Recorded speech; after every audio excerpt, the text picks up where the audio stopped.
सबसे पहले हम लोग यहाँ पे पेपर आज सॉल्व करेंगे। पार्ट 1 और पार्ट 2 मैं बना चुका हूँ। 5 दिसंबर 2021 का विगत वर्ष का ये प्रश्न पत्र है। 5 दिसंबर 2021 का और सोशल वर्क का ये प्रश्न पत्र है। इसके संदर्भ में हम लोगों ने पार्ट 1 और पार्ट 2 मैंने आप लोगों को प्रोवाइड करा दिया है। आज बात करेंगे पार्ट 3 के बारे में। ठीक है, आज का ये पहला सवाल कहता है कि इनमें से कौन से तत्व सामुदायिक संगठन और सामुदायिक विकास के लिए समान होता है। बड़ा आसान सवाल है ये, और समान एलिमेंट पूछा गया है, या एक प्रकार से आप कह लीजिए कि तत्व पूछा गया है क्वेश्चन में, है ना। और इसका सही जवाब मैं आपको एक साइड नोट करवा देता हूँ। कुछ एलिमेंट है और उसे भी आप लोग ध्यान रखेंगे। ठीक है, तो सामुदायिक संगठन, सामुदायिक संगठन और सामुदायिक विकास, सामुदायिक विकास दोनों ही समाज कार्य की विधियां हैं। ये बात ध्यान रखिएगा। ये दोनों, आप ये कह सकते हो कि ये दोनों ही समाज कार्य की विधि हैं, और इन दोनों में कई समान तत्व पाए जाते हैं। इन दोनों में कई समान तत्व पाए जाते हैं। ठीक है, ये कुछ पॉइंट है। अब इनमें कौन कौन से तत्व समान होते हैं वो आप नोट कर लीजिए। सबसे पहला, जन भागीदारी। जन भागीदारी, इसको हम लोग पीपल्स पार्टिसिपेशन कह सकते हैं, या डेमोक्रेटिक जैसे शब्द को भी इसमें शामिल कर सकते हैं। ये दोनों प्रक्रियाओं में समुदाय के सदस्यों की सक्रिय भागीदारी की आवश्यकता पड़ती है, चाहे वो कम्युनिटी ऑर्गेनाइजेशन हो, चाहे वो कम्युनिटी डेवलपमेंट हो, दोनों प्रक्रियाओं में। ठीक है, ये कॉमन एलिमेंट है। और दूसरा पॉइंट आता है समूह क्रिया। समूह क्रिया यानी ग्रुप एक्शन। सामूहिक प्रयासों के माध्यम से समस्याओं का समाधान खोजा जाता है, और ये कम्युनिटी डेवलपमेंट में भी किया जाता है और कम्युनिटी ऑर्गेनाइजेशन में भी किया जाता है। तीसरा एक इम्पॉर्टेंट एलिमेंट, या आप तत्व कह लीजिए, उसे लोकहित की भावना कही गई है। तीसरे वाले को लोकहित की भावना, है ना। तो सेंस ऑफ वेलफेयर कह सकते हो आप इसे। और ये सामुदायिक संगठन और सामुदायिक विकास का उद्देश्य समुदाय के समग्र कल्याण की दिशा में काम करना बेसिकली दर्शाया गया है, लोकहित की भावना। ठीक है, और पॉइंट नंबर 4, स्थानीय संसाधनों, स्थानीय संसाधनों का उपयोग, ये भी शामिल है। और इसके अंतर्गत, इस प्रक्रिया के अंतर्गत यूज़ ऑफ लोकल रिसोर्सेज, यानी कम्युनिटी डेवलपमेंट और कम्युनिटी ऑर्गेनाइजेशन, दोनों प्रक्रिया में समुदाय के अंदर मौजूद जो संसाधन है, जो क्षमता है, उसको पहचानना और उसको उपयोग में लाने पर विशेष बल दिया जाता है रिसोर्स का। इसलिए स्थानीय संसाधनों का उपयोग भी दोनों में किया जाता है। और एक 5वें नंबर पे, नेतृत्व का विकास। नेतृत्व का विकास, अब इसको भी सुन सकते हैं आप। लीडरशिप डेवलपमेंट, स्थानीय नेतृत्व को उभारने और सशक्त करने पर ध्यान दिया जाता है कम्युनिटी डेवलपमेंट में भी और कम्युनिटी ऑर्गेनाइजेशन में भी। ठीक है। और एक आता है नंबर 6 पॉइंट पर सामाजिक समरसत्ता, नंबर 6 पर सामाजिक समरसत्ता। देखिए, इस समरसत्ता को हम लोग कोहेंसन भी कह सकते हैं, इसे आप सामंजस्य शब्द से भी रिलेट करा सकते हैं। कहने का भाव है कि समुदाय में सहयोग, एकता और समझ का विकास किया जाता है, वो चाहे कम्युनिटी वाला हो, कम्युनिटी डेवलपमेंट का हो, चाहे वो कम्युनिटी ऑर्गेनाइजेशन का हो। ठीक है। और एक 7वें नंबर पर आप नोट कर लीजिए, समस्या समाधान पर बल। समस्या समाधान पर बल। ठीक है। कहने का मतलब है कि प्रॉब्लम सॉल्विंग अप्रोच। तो कम्युनिटी डेवलपमेंट और कम्युनिटी ऑर्गेनाइजेशन दोनों में समुदाय की समस्याओं की पहचान करके हम समाधान की प्रक्रिया को अपनाते हैं, इसलिए यह एलिमेंट भी शामिल उसमें होता है। पॉइंट नंबर 8 लास्ट, शिक्षा और जागरूकता, एजुकेशन एंड अवेयरनेस। दोनों विधियों में समुदाय में सामाजिक शिक्षा और जागरूकता फैलाने का कार्य करती है, दोनों मेथड्स में। तो इस सवाल में कहा गया कि वो कौन से तत्व हैं जो सामुदायिक डेवलपमेंट और सामुदायिक विकास के लिए समान था। तो लोकतांत्रिक कार्यविधियां भी शामिल रहेंगी, स्वैच्छिक सहयोग भी शामिल रहेगा, स्वयं सहायता या स्वावलंबन भी शामिल रहेगा, नेतृत्व का विकास भी शामिल रहेगा। इसका मतलब है कि जिस विकल्प में ए, बी, सी और डी ये चारों पॉइंट रिलेट करेंगे या उस संदर्भ में सही होंगे, तो हम लोग इस विकल्प का चुनाव करेंगे। जैसे कि हम देखते हैं विकल्प ए, बी, सी, डी का, तो हमारे सामने ऑप्शन नंबर 2 अगर आप देखेंगे, दूसरा विकल्प, तो आपको आसानी से दिखेगा कि ए, बी, सी एंड डी, ये वाला ऑप्शन आपका सही हो जाएगा। ठीक है। तो ये चीज़ें ध्यान में रखिएगा। अब बढ़ते हैं अगले सवाल की तरफ। क्वेश्चन नंबर नेक्स्ट कहता है, सामाजिक विधान मूलाधिकार जो है उपागमन सुनिश्चित करता है ना। उपागमन सुनिश्चित करता है। उपागमन का मतलब यहाँ आप अप्रोच से भी लगा सकते हैं, किसी चीज़ के पास पहुँचना या किसी समस्या को हल करने के तरीक़ों को ढूंढना। ठीक है। तो भाई सामाजिक विधान मूल अधिकार के रूप से अगर हम बात करते हैं, तो क्या वो किसी समस्या को हल करने का तरीके को सुनिश्चित करता है? क्या ये पॉइंट सही जाना चाहिए, यस या नो? प्लीज बताइए। यस, ये बात सत्य। जी सर। ये बात सत्य है। कारण में कहा गया कि सामाजिक विधान के उल्लंघन के लिए जनहित याचिका दायर नहीं की जा सकती है। जनहित याचिका दायर नहीं की जा सकती है। जानते हैं जनहित याचिका, जिसको PIL कहा जाता है, पब्लिक सर ये गलत है। लेजिस्लेशन। बिल्कुल, ये पॉइंट जो कारण में लिखा गया है ये असत्य लिखा गया है, यानी ये गलत लिखा गया है। PIL जो है दायर की जा सकती है। ये एक ऐसी कानूनी प्रक्रिया है जिसके माध्यम से कोई भी व्यक्ति या संगठन किसी सार्वजनिक हित के मामले को लेकर न्यायालय में जा सकता है, भले ही वो व्यक्ति उस मामले से प्रत्यक्ष रूप से प्रभावित ना हो, परंतु सार्वजनिक कल्याण को बढ़ावा देने के लिए और सामाजिक न्याय को सुनिश्चित करने के लिए वो PIL दायर कर सकता है। तो सार्वजनिक हित को लेकर, न्यायिक हस्तक्षेप को लेकर, जनता के हित को लेकर, इस तरीके की प्रक्रिया में ये बल देता है। अच्छा, जनहित याचिका कैसे दायर करें, इसमें 2-3 बात। एक आपको याद रखना, जब भी PIL पूछा जाएगा तो एक आर्टिकल 32 आएगा, एक आर्टिकल 226 आएगा। ठीक है, ये 2 आर्टिकल आपको ध्यान रखना है।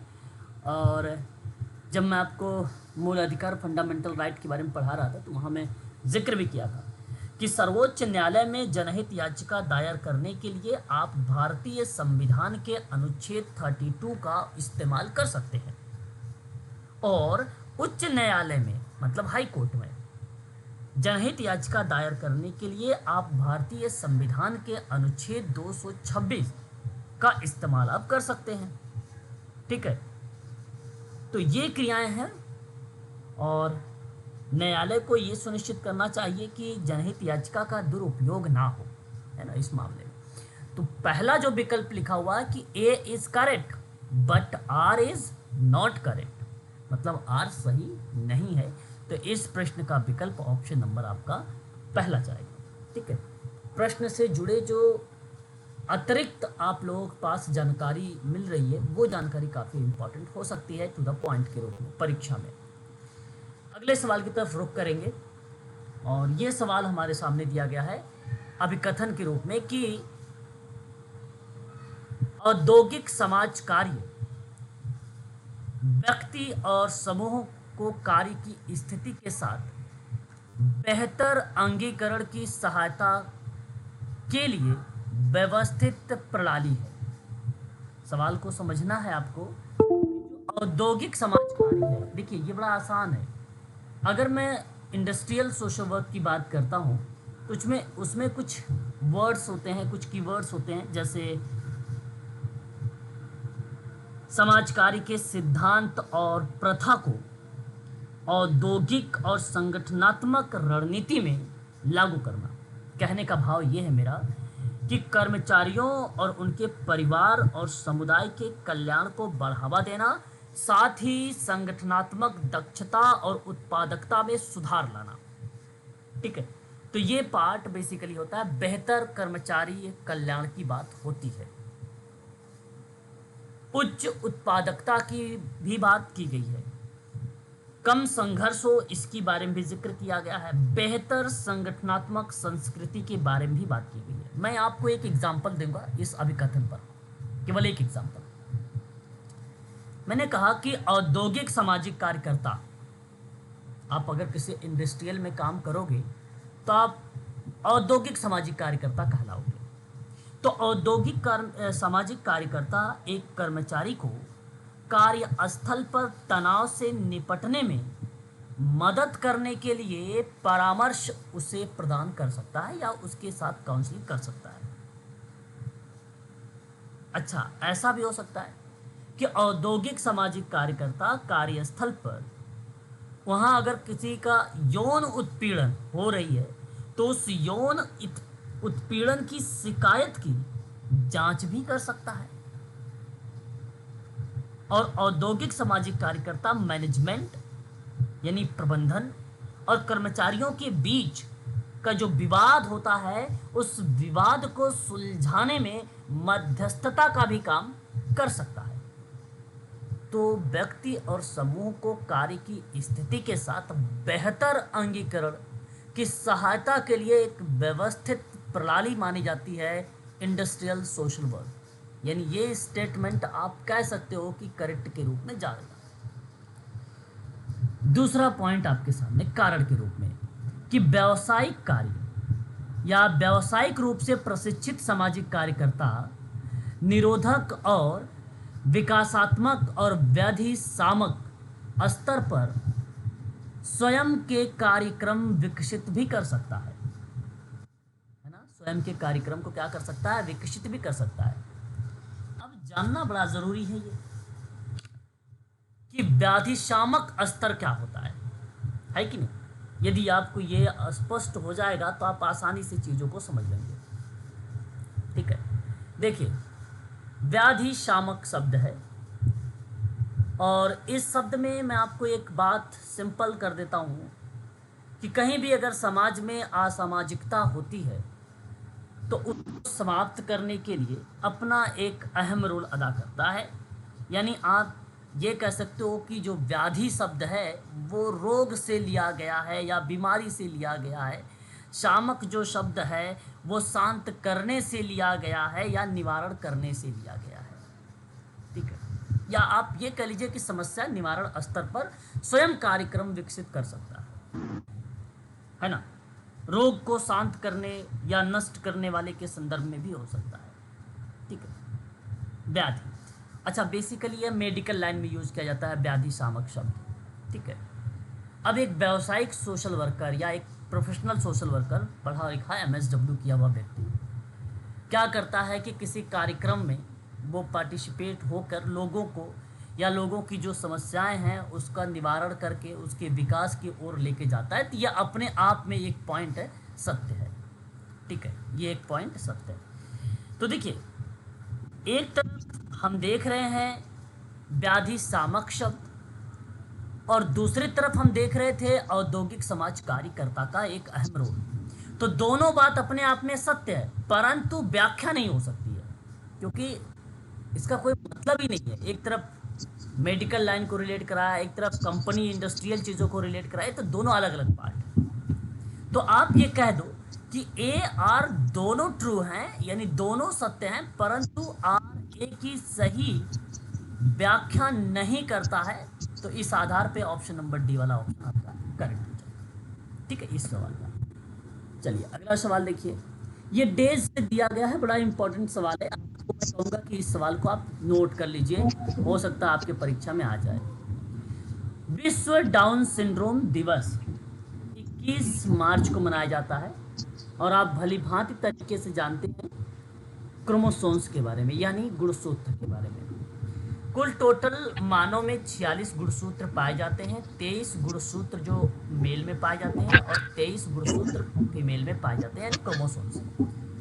तो जो 21वां नंबर का गुणसूत्र होता है या जो क्रोमोसोम्स होता है 21 नंबर का, अगर ये प्रभावित होता है तो वो व्यक्ति बेसिकली क्या बन जाता है, डाउन सिंड्रोम का बन जाता है, डाउन सिंड्रोम का बच्चा बन जाता है। इसलिए 21 मार्च को ही विश्व डाउन सिंड्रोम दिवस भी मनाया जाता है, याद रखिएगा। विश्व मौसम विज्ञान दिवस की बात करते हैं तो ये 23 मार्च को मनाया जाता है। विश्व जल दिवस की बात करते हैं तो 22 मार्च को मनाया जाता है। विश्व तपेदिक दिवस की बात करते हैं तो 24 मार्च को मनाया जाता है। तो याद रखिएगा, ये सामने सामने मिलाया हुआ है और आप देख सकते हो 1 2 3 4 ऑप्शन नंबर फर्स्ट वाले को, तो उस ऑप्शन को आप सही तरीके से मिला सकते हैं। पहला विकल्प आपका सही है। तपेदिक टीबी टीबी, तपेदिक का मतलब पूछ रहे हो, क्षय। विश्व तपेदिक दिवस का मतलब सिंपल है कि ये 24 मार्च को मनाया जाता है। इसे वर्ल्ड टीबी दिवस भी कहते हैं, वर्ल्ड टीबी। इसको हम लोग जो है क्षय रोग दिवस के रूप में भी कह सकते हैं, है ना। तो हो सकता है क्षय पूछ ले, तपेदिक पूछ ले। ठीक है, तो आप लोगों को 24 मार्च ही लगाना होगा। ठीक है भाई। अब 2018 में 10 मिलियन लोग टीबी से बीमार हुए और 1.5 मिलियन लोग इस बीमारी से मर गए, है ना। तो ये बेसिकली एक 2018 में डेटा भी आया हुआ था। मैं आपको बता दूं, समुदाय में बेसिकली टीबी के कारण या टीबी बैसिलस की खोज करने के संदर्भ में रॉबर्ट कोच महोदय ने सन 1882 में अपना एक अहम रोल अदा किया था टीबी रोग के संदर्भ में। तो उसी समय से विश्व टीबी दिवस बेसिकली मनाया जाता है। ठीक है, तो याद रखेंगे, ये भी हमारे लिए इम्पॉर्टेंट हो सकता है। ठीक है, काफ़ी इम्पॉर्टेंट है ये। बात करते हैं क्वेश्चन नंबर नेक्स्ट को लेकर, सांस्कृतिक पिछड़ापन। इसको हम लोग इंग्लिश में कल्चर लैग कह सकते हैं। पेपर में इसका नाम सांस्कृतिक विलंबना की पार्ट में भी आ सकता है, इस तरीके का वर्ड यूज किया जाता है और आता है अक्सर। ये मेडिकल का पेपर हो या यूजीसी नेट का पेपर हो, इस तरीके की प्रक्रिया में अक्सर ये सवाल पूछ ही लिया जाता है। तो मैं आपको बता दूं कि एक अमेरिकी समाजशास्त्री रहे हैं जिनका नाम विलियम एफ आर्गबन था। क्या नाम था उसका? आर्गबन था। तो इन्होंने ही सन 1922 में ये अवधारणा प्रस्तुत किया और जिसमें बताया कि कैसे भौतिक संस्कृति और गैर भौतिक संस्कृति से आगे निकल जाती है। जैसे कोई गैर भौतिक संस्कृति है, इससे जो भौतिक संस्कृति होती है वो आगे निकल जाती है। तो अकबर ने देखा कि भौतिक संस्कृति जैसे कि तकनीक प्रगति तेजी से बदलती है, जबकि गैर भौतिक संस्कृति सामाजिक मूल्य और मानदंड उस गति से नहीं बदलती है। तो दो ही बातें इसमें आता है, एक होता है भौतिक संस्कृति और एक होता है गैर भौतिक संस्कृति। ठीक है, भौतिक संस्कृति में टेक्निक वगैरह आता है ना, प्रगति वगैरह टेक्नोलॉजी वगैरह शामिल की गई है, और जाहिर सी बात है जहाँ टेक्नोलॉजी है वो बेसिकली आगे हो जाएगा। और गैर भौतिक संस्कृति में जानते हैं क्या है, सामाजिक मूल्य हो गया, मानदंड हो गए, रूल रेगुलेशंस हो गए, वो पार्ट आता है इसमें।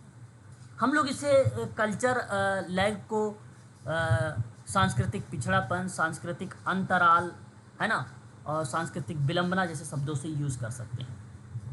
तो याद रखिएगा, यहाँ ऑप्शन में ढूंढना एक बार कि 1922 में अकबर का नाम कहाँ पर आ रहा है। ऑप्शन नंबर 3 यानी सी वाला विकल्प सही हो सकता है। अगला सवाल, ये बड़ा इम्पोर्टेंट क्वेश्चन है। मैं आप सभी बच्चों से कहूँगा कि इस सवाल को ध्यान से रखें, परीक्षा में आजकल भी ये सवाल देखने को हम लोगों को मिल रहा है। ठीक है, ऐसी परिस्थिति में आपके सामने ये सवाल आया हुआ है कि भारत के संविधान के निम्नलिखित में से किन अनुच्छेदों में सामाजिक न्याय के समग्र ढांचे के भीतर जन कल्याण को बढ़ावा देने की बात की गई है ना, जन कल्याण। तो इस सवाल का सही विकल्प किस रूप में आप प्रस्तुत करना उचित समझेंगे? प्लीज एक बार मैं आपकी राय जानना चाहूंगा। 40 आर्टिकल 38 एंड 46। ओके, बिल्कुल। यदि यहाँ पर आपने सामाजिक न्याय के समग्र ढांचे के भीतर जन कल्याण को लेकर आर्टिकल 38 और आर्टिकल 46 को अगर आपने चुनाव किया है तो सही बात है। अब दोनों के थोड़े से इसके बारे में समझें। देखो, जो 38 दर्शाता है वो सामाजिक व्यवस्था सुनिश्चित करने का निर्देश देता है कि सामाजिक, आर्थिक और सामाजिक न्याय के द्वारा लोगों का कल्याण को बढ़ावा दिया जाए। सामाजिक, आर्थिक और राजनीतिक न्याय, 3 शब्द, सामाजिक, आर्थिक, राजनीतिक न्याय।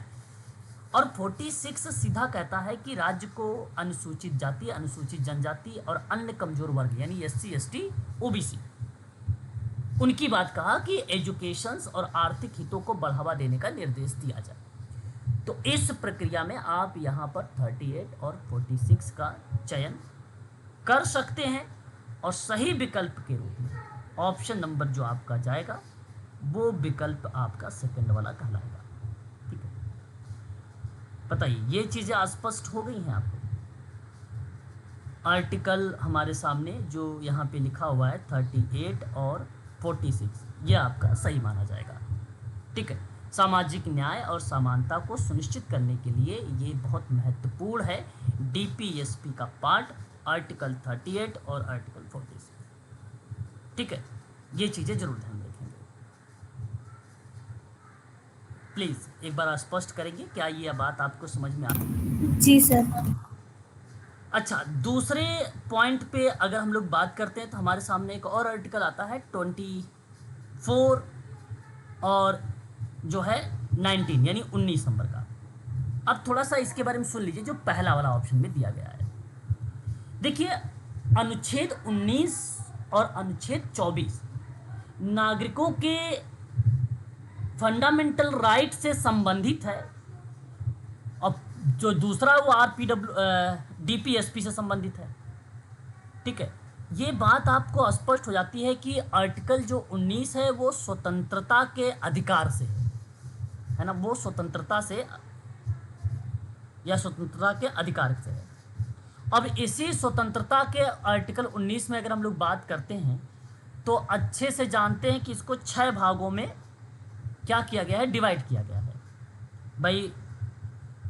वाक स्वतंत्रता, freedom of speech and expressions पहले में, और दूसरे वाले में सभा करने की स्वतंत्रता, तीसरे वाले में संघ करने की स्वतंत्र, संघ बनाने की स्वतंत्रता, और लास्ट वाले में स्वेच्छा से देश में कहीं भी आने जाने की स्वतंत्रता, और उसके बाद आता है ई, कहीं भी बसने की स्वतंत्रता, और एक आता है एफ, तो संपत्ति वाला है, उसको हटा दिया गया है। उसके बाद आता है जी, कोई भी और व्यापार और पेशा करने की स्वतंत्रता। तो ये था आर्टिकल 19 को लेकर। ठीक है, आर्टिकल बात करते हैं 24 को लेकर। तो आप सब जानते हैं बाल श्रम को निषेध बताया गया है। क्या बताया गया है? बाल श्रम को निषेध बताया गया। अच्छा, ये बात आप भली भांति तरीके से जानते भी हैं कि 14 साल से कम उम्र के किसी भी बच्चे को किसी कारखाने या खान या किसी भी खतरनाक कार्यस्थल पर काम करने के लिए नहीं लगाया जा सकता है, सिंपल भाषा में, है ना। ये बात आप जानते हैं भाई, ये बच्चों के अधिकारों और सुरक्षा से संबंधित है कि नहीं? तो इसलिए आप यहाँ पर कह सकते हो कि जहाँ अभिव्यक्ति, आंदोलन, संघ और स्वतंत्रता देने की बात होगी वो आर्टिकल 19 होगा, और जहाँ 14 साल से कम उम्र के बच्चों को खतरनाक श्रम से बचाने की बात आएगी वो आर्टिकल 24 होगा। आशा करता हूँ कि पहले वाले ऑप्शन भी आप समझ गए होंगे, है ना। अब बात कर लेते हैं एक और ऑप्शन, क्योंकि आर्टिकल है तो थोड़ा सा समझ लेते हैं हम लोग आर्टिकल के बारे में। अतः एक अनुच्छेद 39 और 332 यानी 332 और 39। देखिए, भारतीय संविधान में अनुच्छेद 39 और अनुच्छेद 332 दो अलग अलग क्षेत्रों से संबंधित है। जो 39 नंबर का है वो बेसिकली सामाजिक और आर्थिक न्याय से है। किससे है? सामाजिक प्लस में आर्थिक न्याय से है। लेकिन जो 332 है वो है राजनीतिक प्रतिनिधित्व से, राजनीतिक प्रतिनिधित्व से। तो ये भी डीपीएसपी का पार्ट बन जाएगा। 39 की बात करेंगे अगर हम लोग तो कहता यह है 39 में 39 6 बात आती है। मैं आप लोगों को यहाँ साइड में नोट करवाऊंगा अनुच्छेद 39 का 6 बातें, और 6 के 6 से परीक्षा में सवाल आ चुके हैं। तो इसलिए ध्यान से सुनिएगा मेरी बात को केवल, और साधारण शब्दों में मैं लिखवाऊंगा आपको। अनुच्छेद 39 यानी 339, इसका मतलब 1 2 3 करके पार्ट है, ए बी सी डी करके पार्ट बनाया गया है। तो जैसे मैं पहले पार्ट पर बात करता हूं, देखिए, मेल प्लस में फीमेल को समान अधिकारों से जीवन यापन और काम करने का अवसर मिले, है ना। बहुत आसान है, फिर भी हमें याद होना चाहिए ये सारी चीज़ें, है ना। बहुत सिंपल है। दूसरी बात सुनिए, ये हो गया 39 का 1, जहाँ बेसिकली काम करने के लिए और जीवन यापन करने के लिए समान अवसर दिया जा रहा है ना, समान अवसर। ठीक है। दूसरी बात, संपत्ति का विवरण या वितरण समाज के सभी वर्गों में,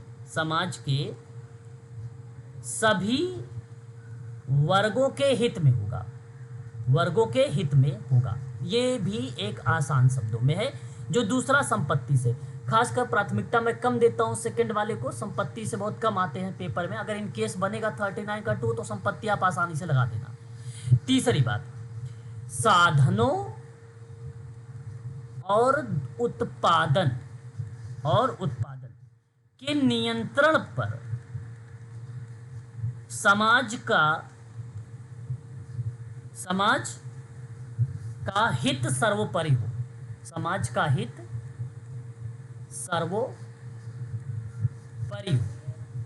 सर्वोपरि हो। आशा करता हूं कि आपने तीसरी बात भी समझ ली होंगी।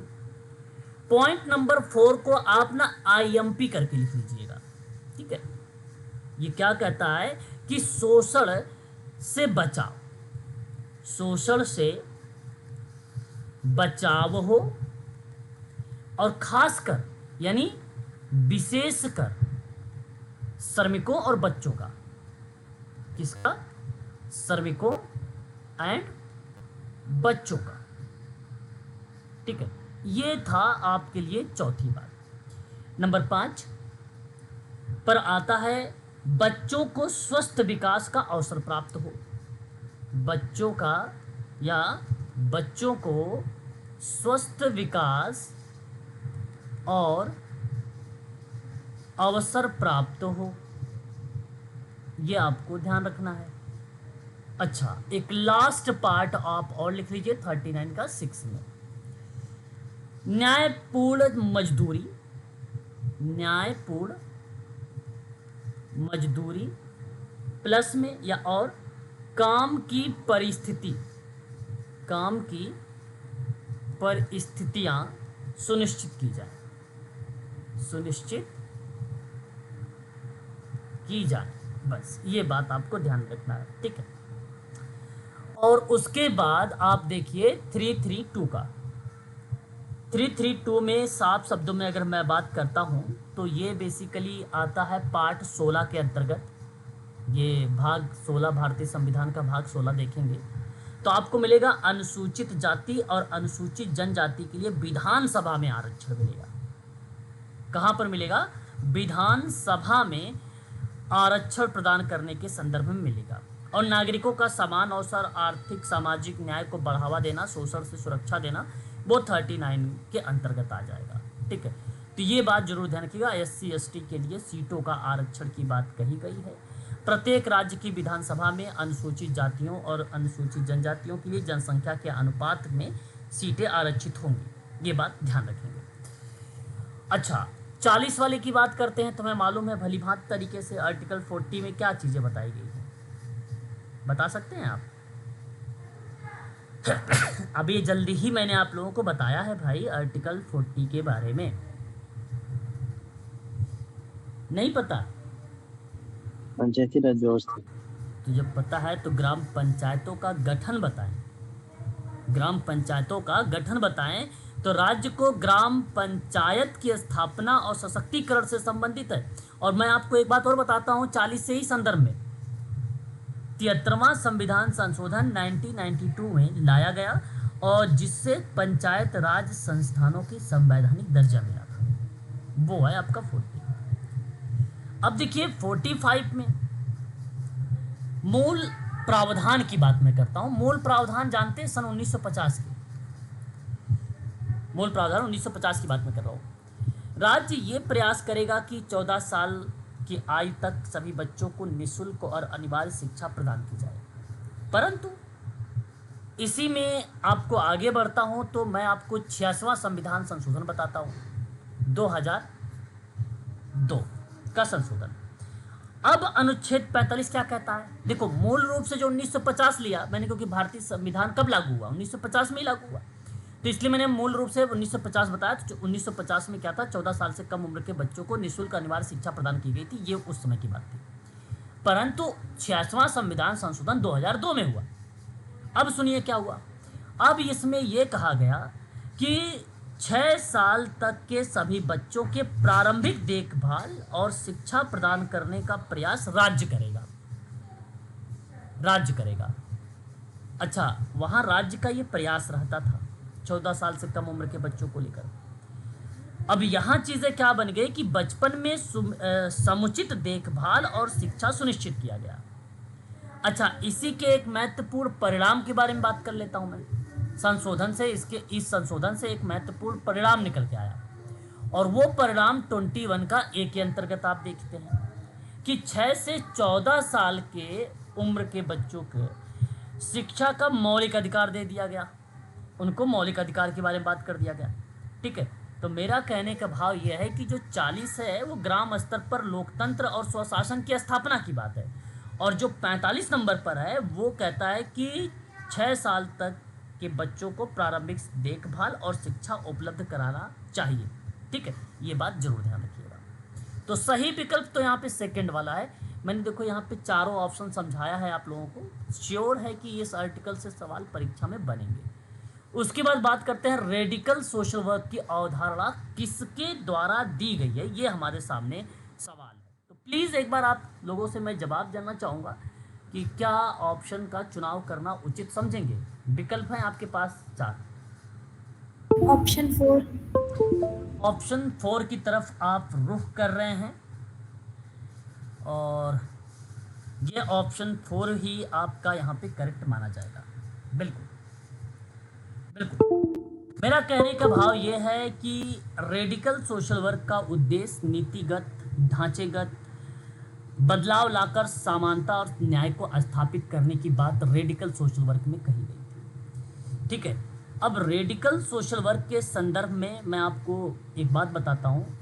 रॉबर्ट बेली का नाम और माइक ब्रेक का नाम हमें देखने को मिलता है और इन्होंने रेडिकल सोशल वर्क सन 1975 में दिया था। पेपर में आपसे पूछा जा सकता है भाई कि रेडिकल सोशल वर्क कब प्रस्तुत किया गया, तो 1975 में नाम लगा सकते हो आप, और वो भी नाम लगाओगे बेली का और प्लस में करिएगा आप लोग ब्रेक का नाम। ये दो नाम आपको ध्यान रखना है इस पर।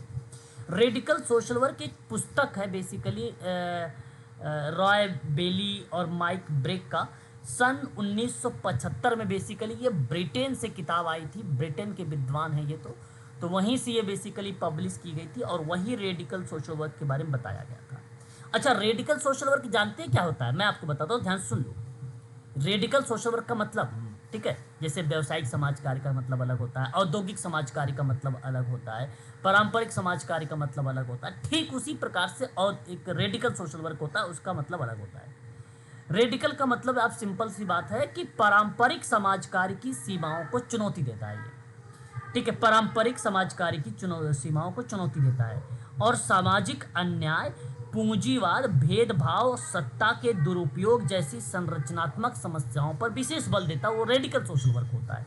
मतलब सिस्टम को बदलने पर बल देता है ये, राजनीतिक दृष्टिकोण को बदलने पर बल देता है, सामूहिक शक्ति पर बात करता है, वर्ग संघर्ष और असमानता पर विशेष ध्यान रखता है, पित्त सत्ता हटाने की बात करता है, उस पर बल देता है, नस्लवाद पर बल देता है, पूंजीवाद पर बल देता है। वही रेडिकल सोशल वर्क का पार्ट होता है। सही विकल्प ऑप्शन नंबर डी यानी 4 ऑप्शन करेक्ट माना जाएगा। HY सिद्दीकी सोशल एक्शन और सोशल वर्क के संदर्भ में आ जाते हैं, उनका नाम भी आप लोगों ने पढ़ा है भली भांति तरीके से, है ना। अच्छा, एक और ऑप्शन में हमारे सामने यहाँ पे दिखाई दे रहे हैं किम एंड जुर्लो का नाम, है ना। ये विद्वान है जो विकल्प नंबर 2 में यहाँ पे हमारे सामने प्रस्तुत है। किम एंड जुर्लो, इन्होंने एक लेखक के रूप में मनोविज्ञान और समाजशास्त्र के क्षेत्र में, ठीक है, अपना एक कॉन्सेप्ट दिया हुआ है कहानी उपन्यास के रूप में, कहानी और उपन्यास के रूप में समाजकारी से संबंधित कोई संकल्पना या मॉडल, है ना। तो मेरा कहने का भाव यह है कि समाजकारी से संबंधित और समाजकारी के कुछ सिद्धांत होते हैं और उन सिद्धांतों को प्रस्तुत अलग से इन्होंने किया है, किम एंड जुर्लो। हालांकि परीक्षा में इनका नाम अभी तक सही नहीं गया, लेकिन विकल्प के रूप में इनका नाम आता है, विकल्प में इनका नाम होता है, लेकिन किसी भी परीक्षा में इनका ऑप्शन सही नहीं गया है, मतलब इनसे संदर्भित सवाल नहीं पूछा जाता है ना। ये चीज़ ध्यान रखिएगा। माइक फर्गुसन से पूछे जा रहे हैं आजकल सवाल, जिसे ऑप्शन नंबर 3 की बात करते हैं माइक फर्गुसन से। तो इन्होंने समाजकारी के क्षेत्र में एक व्याख्या बड़ी ज़बरदस्त की है सोशल वर्क के संदर्भ में कि समाजकारी को सामाजिक न्याय और संरचनात्मक परिवर्तन से जोड़कर देखा जाए। ठीक है, देखो इन्होंने एक कॉन्सेप्ट दिया है 2008 में, ठीक है, नाम याद रखिएगा, माइक फर्गुसन का नाम। इनका कॉन्सेप्ट हमें 2008 में मिलेगा, सामाजिक न्याय और संरचनात्मक परिवर्तन से जोड़कर देखा गया है ना। अब इनका शब्द जानते हो, रेडिकल सोशल वर्क में आता है, लेकिन ये व्यक्ति केंद्रित दृष्टिकोण को और समाज संरचना परिवर्तन पर और सामाजिक न्याय के साथ संतुलन बनाकर रखना चाहिए, तभी क्रियाएं आगे बढ़ेंगी। ठीक है, उन संदर्भ में इनका नाम देखने को मिला है। मनोविज्ञान और दर्शन शास्त्र के ये सक्रिय विद्वान के रूप में इनका नाम देखने को मिला है। ठीक है, याद रखिएगा माइक फर्गुसन का नाम। और ये काम किस में किए हैं, काम किस में किए हैं, तो कॉग्निटिव साइंस में काम किया है। कॉग्निटिव साइंस, कॉग्निटिव मतलब संज्ञानात्मक और साइंस का मतलब होता है विज्ञान। ठीक है, और एक फिलॉसफी है, यानी दर्शन में भी इन्होंने काम किया है। ठीक है, इनका योगदान जो था वो मानसिक मॉडल और मनोविज्ञान के शोधकर्ता के रूप में था इनका योगदान। ठीक है, ये बात आप जरूर ध्यान रखेंगे, माइक फर्गुसन का नाम। HY सिद्दीकी तो कम्युनिटी वर्क से जुड़े हुए हैं। सही विकल्प ऑप्शन नंबर डी वाला यहाँ पे। ठीक है, आगे बढ़िए, एक और सवाल देखिए। ये मेडिकल लाइन के लिए बड़ा इंपॉर्टेंट सवाल आ रहा है हमारे सामने। हालांकि आर्टिकल चीज़ों को रिलेट कराएगा, थोड़ा ध्यान से रखना है हमें। भारतीय संविधान के आर्टिकल्स दिए गए, आप देख सकते हो आप आर्टिकल, अनुच्छेद 343 का डी दिया गया है हमारे सामने, आर्टिकल 343 का टी के रूप में रिप्रेजेंट किया गया है, आर्टिकल 330 रिप्रेजेंट किया गया है, आर्टिकल 332 भी हमारे सामने प्रस्तुत हुआ है। ये हैं आर्टिकल, बहुत इंपॉर्टेंट है ये चारों के चारों। भारतीय संविधान के अनुच्छेदों में अगर जब भी बात होती है अनुच्छेद 343 का डी, तो सही विकल्प के रूप में क्या आएगा? प्लीज आप लोग का भी। पंचायतों में सीटों का आरक्षण। पंचायतों में यानी आरक्षण, बात आपने मैडम सही बताया। 73वां संविधान संशोधन एक हुआ था, मैं आपको बता भी चुका हूँ, 1992 के तहत, जिसमें पंचायती राज प्रणाली को संवैधानिक दर्जा मिला। तो उसमें कुछ मुख्य प्रावधान थे। अच्छा, मुख्य प्रावधान में 4 बातें बताऊंगा इस 343 डी के अंतर्गत, मैं केवल 4 ही बात बताऊंगा। पहली बात, SC एंड ST के लिए आरक्षण की बात हुई है, पंचायतों की सीटों का आरक्षण की बात हुई है उस क्षेत्र में जहां अनुसूचित जाति और अनुसूचित जनजाति की जनसंख्या के अनुपात में किया जाएगा। ठीक है, और महिला की आरक्षण की बात दूसरी बात है। दूसरा, महिला के लिए आरक्षण की बात है, पंचायतों की कुल सीटों में कम से कम 1/3 की बात हुई है, 1/3 सीटें जो है महिलाओं के लिए आरक्षित होगी, ये दूसरी बात है। ठीक है, अब देखो, अनुसूचित जाति और अनुसूचित जनजाति महिला के लिए आरक्षण भी इसमें शामिल है, ये बात ध्यान रखिएगा।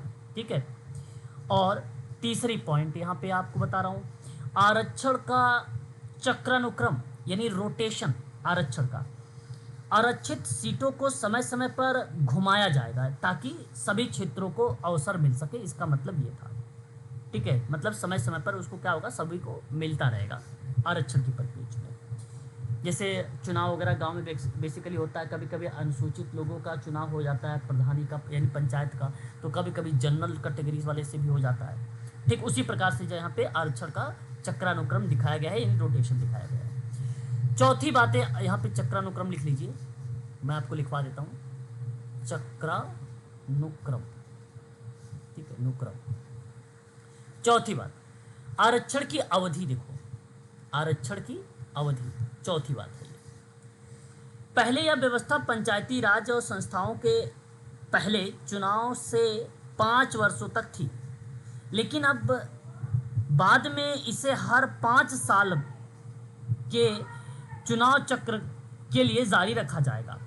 तो बेसिकली पहले की जो व्यवस्था थी वो पंचायती राज संस्थाओं के पहले चुनाव से 5 वर्षों तक थी, लेकिन बाद में इसे हर 5 साल के चुनाव चक्र के लिए जारी किया, मतलब 5 साल बाद बदलेगा। नहीं, पहले अस्थायी रूप से आप ऐसा कह सकते हो कि वो चीज़ें थी। तो मेन जो रोल देखने को मिला 34243D के अकॉर्डिंग, ये अनुच्छेद जो है बेसिकली दर्शाता है आप लोगों के लिए पंचायतों में अनुसूचित जाति, अनुसूचित जनजाति और महिलाओं के लिए आरक्षण, है ना, महिलाओं के लिए आरक्षण। महिलाओं का आरक्षण कितना? 33%। संशोधन कब हुआ? 1992 में। तो आप यहाँ पे कौन सा विकल्प का चुनाव करना उचित समझने वाले हैं? तीसरा या पहला या दूसरा? प्लीज जवाब बताइए। इतना समझाने के बावजूद अगर आप जवाब, पंचायतों में सीटों का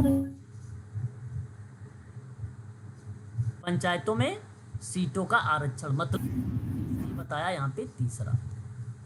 ठीक है, अच्छा अब बात कर लेते हैं थोड़ा सा हम लोग अनुच्छेद 343T को लेकर। 343T नाम तो सुना है आप सभी लोगों ने।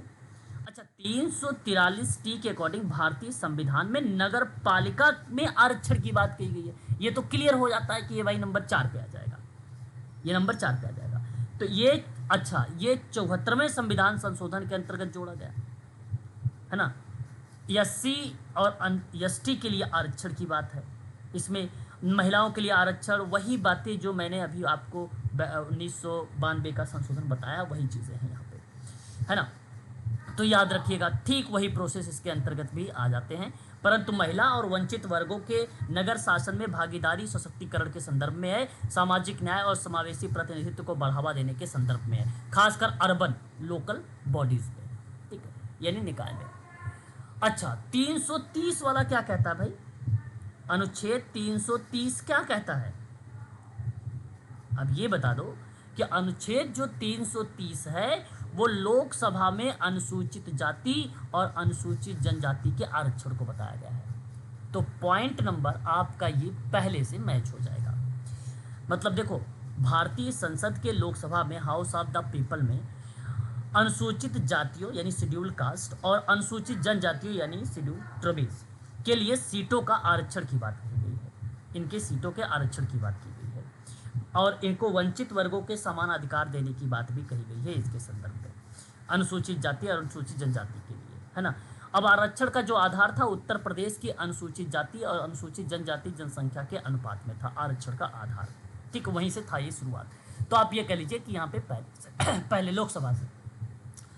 अब उसके बाद 332 बताइए क्या होगा? 332 बोलिए। विधानसभा। विधानसभा में बिल्कुल आप सही बता रहे हैं कि ये विधानसभा यानी दूसरे से मैच हो जाएगा। तो सही विकल्प के रूप में ऑप्शन का आप चुनाव कर लीजिए कि जहां ऑप्शन में 3, 4, 1, 2 मिलेगा वो सो ऑप्शन का आप चुनाव कर लीजिएगा। तो देखिए ऑप्शन नंबर कौन सा है यहाँ पर? तीसरा। तो ये आपका ऑप्शन करेक्ट हो जाएगा, ठीक है।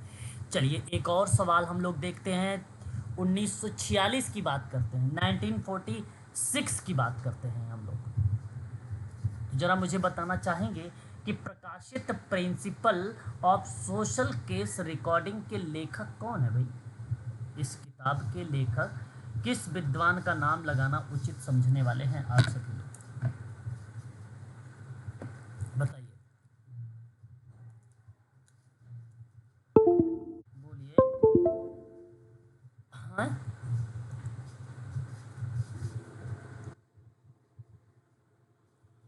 चलो सुनो मैं सेकंड नंबर।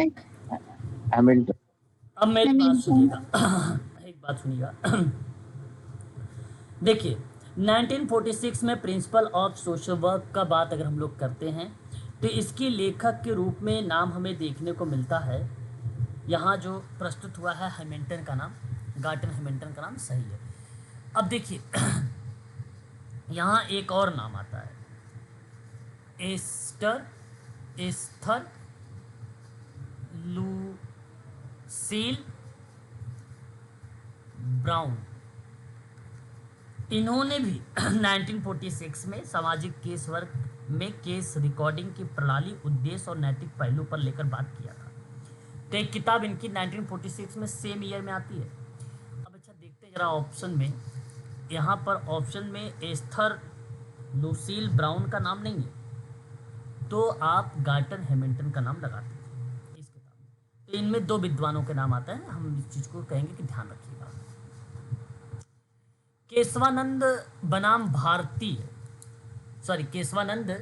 भारतीय बनाम भारत संघ के मामले में उच्चतम न्यायालय ने यह निर्णय दिया था।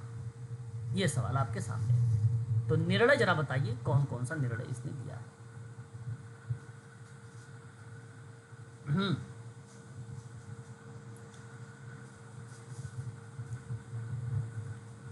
मैं बताऊं अब? जी सर। जी सर। केशवानंद भारतीय बनाम भारत संघ के मामले में उच्चतम न्यायालय मतलब सुप्रीम कोर्ट, भारत के उच्चतम न्यायालय सुप्रीम कोर्ट ने भारतीय संविधान के इतिहास का सबसे ऐतिहासिक और निर्णायक निर्णय दिया था। सबसे ऐतिहासिक और निर्णायक निर्णय दिया था। बेसिक स्ट्रक्चर की बात करते हैं इस प्रक्रिया में। सन 1973 का ये मामला है, 1973 का। मुख्य मुद्दा क्या था? मेन जो मुद्दा था वो था कि संसद को संविधान के किसी भी भाग में, कोई भी भाग हो, कुल 25 भाग हैं, किसी भी भाग में पूर्णतः संशोधित करने की असीमित शक्ति है। ये मुख्य मुद्दा था। निर्णय क्या आया कि संसद भारतीय संविधान संशोधन के अकॉर्डिंग कर सकती है। संसद जो है संविधान संशोधन तो कर सकती है, लेकिन बेसिक स्ट्रक्चर को नहीं बदल सकती है। ये निर्णय आया, ये निर्णय दिया कौन? सुप्रीम कोर्ट ने। बात तो केवल समझो, मैंने केवल दो ही बात बताई अभी।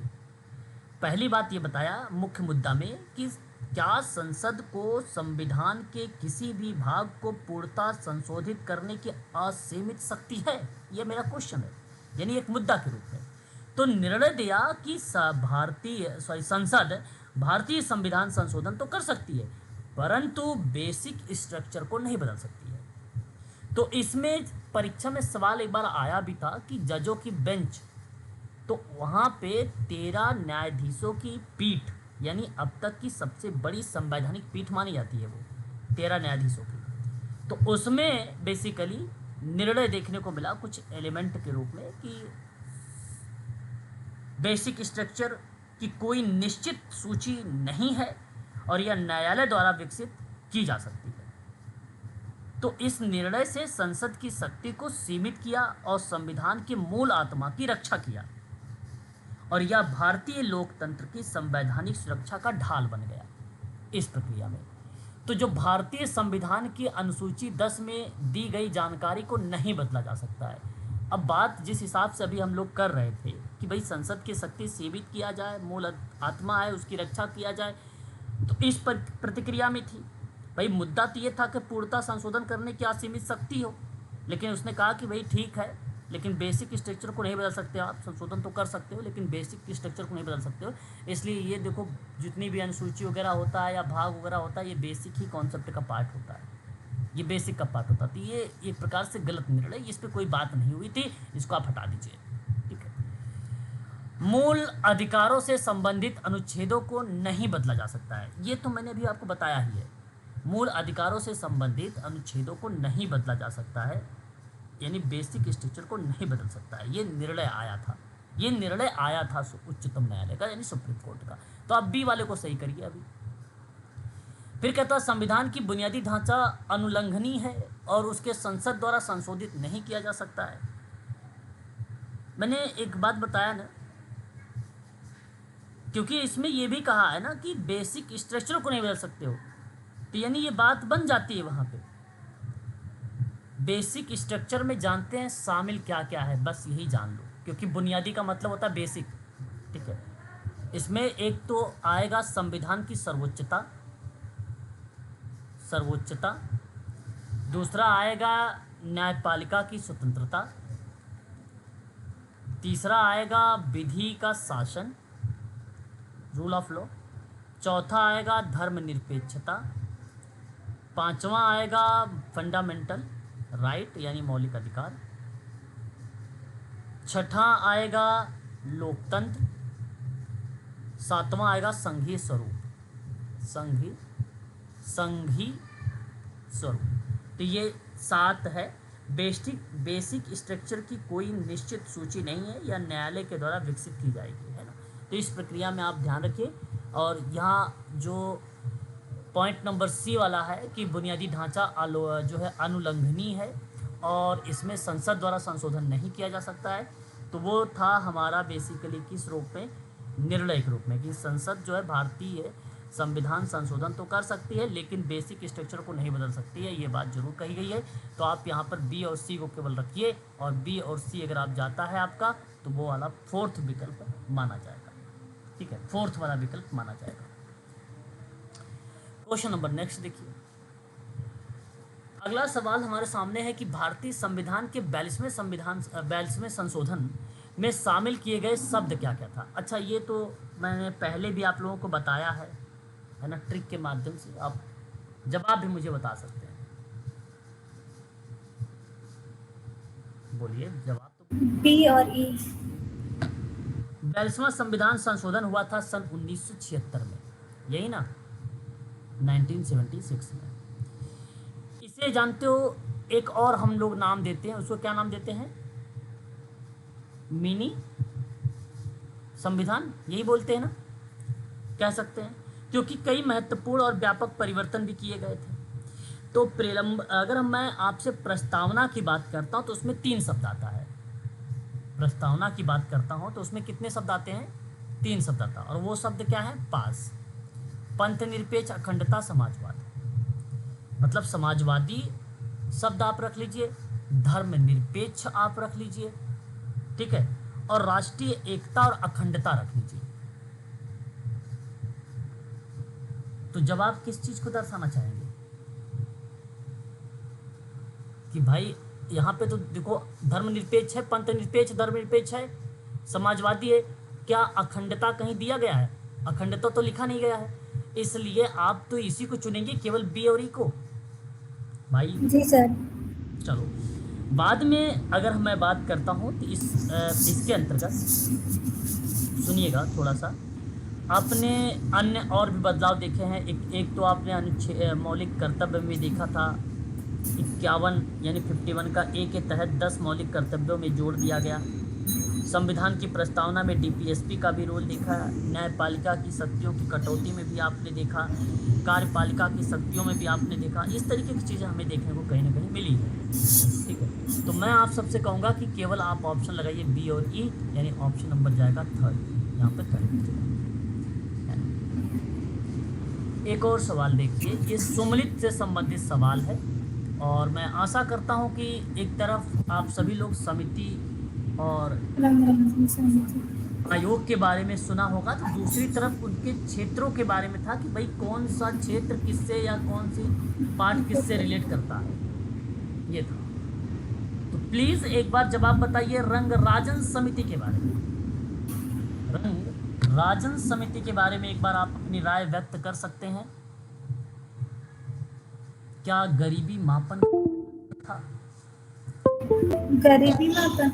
हाँ। सी रंगराजन भारत सरकार के द्वारा गठित एक महत्वपूर्ण विशेषज्ञ समिति रही है जिसमें गरीबी निर्धारण से संबंधित सिफारिशें की गई हैं। तो मैं आपसे ये बात कह सकता हूं कि गरीबी का जो मापन है सेकंड वाला, ये सही जाएगा। डॉक्टर सी रंगराजन प्रसिद्ध एक अर्थशास्त्री और रिजर्व बैंक के पूर्व गवर्नर और योजना आयोग के सदस्य रह चुके थे। मैं आपको बता दूं, इस रंगराजन समिति में 2012 योजना आयोग के द्वारा बेसिकली गठित किया गया और अपनी रिपोर्ट प्रस्तुत किया है 2024 में। रिपोर्ट पिछले साल के दौरान हुआ 2024 में। समिति का उद्देश्य यह था कि भारत में गरीबी रेखा निर्धारित करने की प्रक्रिया की समीक्षा किया जाए और नया मानदंड सुलझाया जाए जो समय अनुकूल और अधिक यथार्थवादी बन सके, है ना। मैं आपको एक बात बताता हूँ, शहरी गरीबों के प्रति व्यक्ति जो मासिक व्यय होगा शहर के लिए, शहरी क्षेत्रों में जो व्यक्ति हैं उनके प्रति मासिक व्यय मतलब महीने का खर्च बताया गया कि भाई 1407 रुपये, ये बताया है रंगराजन समिति के अकॉर्डिंग। ग्रामीण क्षेत्र के अगर आप निवासी हैं, वहाँ रह रहे हो, तो आपका प्रति व्यक्ति मासिक व्यय जो बताया गया वो बताया गया आपका 972 रुपये। तो ये अर्बन एरिया का बन गया, ये रूरल एरिया का बन गया। अच्छा, ये जो 972 की बात मैं कर रहा हूँ 2011-12 के समथिंग में कीमतों पर बात की गई थी, इस तरीके से, है ना। अच्छा, समिति के अकॉर्डिंग नतीजा निकला कि 2011-12 में भारत की 29.5%, नोट करिएगा ये भी पॉइंट, 29.5% जनसंख्या गरीबी रेखा से नीचे है, बिलो पॉवर्टी लाइन से, यानी बीपीएल से, बीपीएल, तो 29.5। अब ये आंकड़ा बेसिकली क्या है कि तेंदुलकर समिति की तुलना में अधिक था, तेंदुलकर समिति की तुलना में बेसिकली क्या था, अलग था। लेकिन रंगराजन समिति आई कब थी? 2014 में आई थी। और तेंदुलकर समिति कब आई थी? बोलो प्लीज, अपनी राय तो व्यक्त कर ही सकते हो। सर रंगराजन समिति 2011-12 में आई थी ना सर? 2011-12 में शहरी गरीबी रेखा और ग्रामीण गरीबी रेखा के आधार पे अगर मैं बात करता हूँ तो रंगराजन समिति 2014 में शहरी गरीबी रेखा का मूल्य 1407 रुपया, ग्रामीण गरीबी रेखा का मूल्य जो बताया गया वो 972 रुपया, और निर्धारण का ये आधार था कि बहुआयामी दृष्टिकोण, खपत और शिक्षा, स्वास्थ्य आदि के बारे में जिक्र किया गया। ठीक है, इस पार्ट को आप जरूर ध्यान रखेंगे। और इसमें 2012 योजना आयोग के द्वारा गठित किया गया, तो ये 2012 का नाम बताइएगा। 2014 मैंने बताया है, वो जो ये चीज़ें हैं आपके सामने, शहरी गरीबी का जो प्रति व्यक्ति आय है, इसके बारे में बता रहा हूँ मैं ये। और क्योंकि रिपोर्ट प्रस्तुत हुआ था 2014 में, अरे हाँ 2024 नहीं था, हमने 2024 साल बोल दिया था ना, शायद बोला था रिपोर्ट कब आया था, 2024 साल बोला था, तो उसको सही कर लीजिए, 2014 कर लीजिए उसको, 2014 है, 2024 नहीं, ठीक है 2014 है। और ये 29.5 भी याद रखिएगा, 29.5, ठीक है 5। और एक तो आपको ये भी ध्यान रखना है, मैं आपको थोड़ा सा वो भी बता दूँ कि देखो तेंदुलकर समिति क्या थी, ये तो जो बताया हूँ आपको रंगराजन में। तेंदुलकर समिति 2009 में मैं बता रहा हूँ, इसने कहा कि शहरी गरीबी रेखा प्रति व्यक्ति जो व्यय होगा वो 1000 होगा शहर का, और जो ग्रामीण का होगा वो 816 रुपया होगा ग्रामीण का। ठीक है, निर्धारण का आधार केवल खपत था, केवल खपत था, केवल खपत था। इस पार्ट में आप जरूर ध्यान रखेंगे। अब बात कर लेते हैं बलवंत राय मेहता समिति के बारे में। आशा करता हूं कि ये भी चीजें आप भली भांति तरीके से जानते हैं। पंचायती राज, पंचायती राज व्यवस्था, बिल्कुल आपने सही बताया मैडम। पंचायती राज सिस्टम की स्थापना के लिए सबसे पहली और ऐतिहासिक समिति, सबसे पहली और ऐतिहासिक समिति मानी जाती है बलवंत राय मेहता की। सन 19, ये तो हो गया 2012, और ये हो गया आपका तीसरा, और 1957 सबसे पहला है ना ये। तो सामुदायिक विकास कार्यक्रम आपने नाम सुना होगा, याद होगा आपको। कम्युनिटी डेवलपमेंट प्रोग्राम को लेकर सन 1952 में राष्ट्रीय विस्तार कार्यक्रम, ठीक है, की समीक्षा की गई थी 1952 में। ठीक है, उसी के आधार पे देखिए मैं बताता हूँ कि त्रिस्तरीय पंचायती राज व्यवस्था आई। 3 स्तरीय व्यवस्था जानते हैं कौन कौन सी 3 स्तरीय व्यवस्था थी? एक था ग्राम पंचायत, दूसरा था पंचायत समिति, तीसरा था जिला परिषद। 3 पहली बात। दूसरा, निर्वाचित निकायों को वास्तविक शक्ति दी गई, नियमित चुनाव कराए गए, विकास प्रशासन में जनता की भागीदारी सुनिश्चित की गई, है कि नहीं। कर्मचारी शक्तियां पंचायत समिति को दी गई, ग्राम सभा को सक्रिय किया गया, ये बातें थी। 1957 में आया था ये बलवंत राय मेहता समिति। मैं आपको एक एडिशनल जानकारी और महत्वपूर्ण जानकारी देने जा रहा हूँ राजस्थान के बारे में। 1959 में सबसे पहले राजस्थान नागौर जिला, राजस्थान का कौन सा जिला? नागौर जिला में पंचायती राज प्रणाली लागू की गई सबसे पहले। उसके बाद जानते हो कहाँ कहाँ पे? राजस्थान तो नागौर आ जाता, सब लोग लगा देते हो। अब एग्जामिनर चालाक हो गया है तो इसलिए पहले को नहीं लगाते, क्योंकि बच्चे पहले की याद रखते हैं, दूसरा तीसरा पूछ लेता है। तो इसके बाद आप याद रखिएगा एक आंध्र प्रदेश, फिर उसके बाद याद रखिएगा आप लोग महाराष्ट्र, और अन्य राज्यों में फिर इसको अपनाना शुरू कर दिया गया। अब ये समिति भारत में लोकतंत्र को जड़ तक पहुंचाने की नींव रखती है, पंचायती राज संस्था बेसिकली। सामुदायिक विकास कार्यक्रम की समीक्षा हुई, त्रिस्तरीय प्रणाली पंचायती प्रणाली लागू हुआ। और आपको ये ध्यान रखना है कि पहला राज्य कौन था जो लागू हुआ, ये बलवंत राय मेहता समिति 1959 में। तो राजस्थान का नाम बता सकते हो आप, त्रिस्तरीय प्रणाली का नाम, बाकी बलवंत राय मेहता 1957। ठीक है, उसके बाद एक और यहाँ पर अगर हम लोग बात करते हैं कस्तूरी रंजन समिति के बारे में, है ना, ये भी बड़ा इंपॉर्टेंट पार्ट है, कस्तूरी रंजन समिति। ये राष्ट्रीय शिक्षा नीति, ये नई शिक्षा नीति, नई शिक्षा नीति, कस्तूरी रंजन समिति भारत सरकार के द्वारा न्यू एजुकेशन पॉलिसी का मसौदा तैयार करने के लिए गठित किया गया एक उच्च स्तरीय की समिति। आप भली भांति तरीके से डॉक्टर के कस्तूरी रंजन के बारे में जानते हैं, क्योंकि प्रसिद्ध एक विद्वान रह चुके हैं या वैज्ञानिक हैं, जो इसरो के पूर्व अध्यक्ष थे। इसरो के क्या थे? पूर्व अध्यक्ष। यहाँ तक कि योजना आयोग और यूजीसी के, योजना आयोग और यूजीसी के सदस्य भी रह चुके हैं कस्तूरी रंजन समिति महोदय। यह समिति का गठन मानव संसाधन विकास मंत्रालय 2017 में किया। कब किया? 2017 में किया। कौन? कस्तूरी रंजन समिति की बात कर रहा हूँ। मानव संसाधन विकास मंत्रालय, अब उसका क्या नाम है? बोलो, इतना तो बोल ही सकते हो। Ministry of education. हाँ, अब शिक्षा मंत्रालय केवल है। अब